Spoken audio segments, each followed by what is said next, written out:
пешбинӣ мешавад, ки имрӯз дар пайи баҳси 3 сола як киштӣ ё яхтаи баробар бо $325 миллион дар Амрико ба фурӯш бароварда мешавад.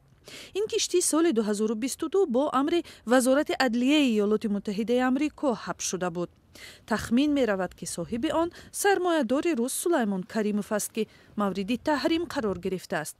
аммо Эдуард Худайнатов, собиқ мақомдори ширкати Роснефти Русия, иддао дорад, ки ӯ соҳиби ин киштӣ мебошад. киштии Амадея 106 метр тӯл дошта, дар он имкони нишастани чархбол вуҷуд дорад.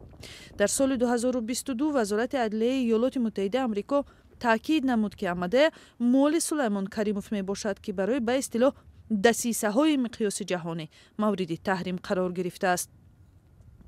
бо амри вазорат киштӣ дар Фиҷи боздошт шуда ба Амрико интиқол ёфт. аммо собиқ корманди ширкати русии Роснефт Худайнатов иддао кард, ки киштӣ аз ӯст.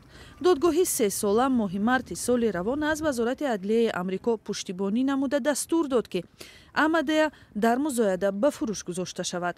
то кунун вокуниши Худайнатов ба ин ҳукми додгоҳ дастрас нашудааст, аммо вакилони ӯ исрор меварзанд, ки фурӯши киштӣ дуруст нест ва дар ҳоли пирӯзии онҳо дар додгоҳи истиънофӣ ҳукумати Иёлоти Муттаҳидаи Амрико маҷбур мешавад, ки нархи киштиро ба Худайнатов ҷуброн кунад.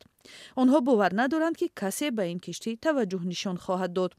коршиносон мегӯянд фурӯши киштӣ гардиши ҷиддии маъмурияти Доналд Трамп мебошад, ки чандин барномаи ҷаҳонии мубориза бо фасод ва шустушӯи ҷаҳонии пулро бастааст.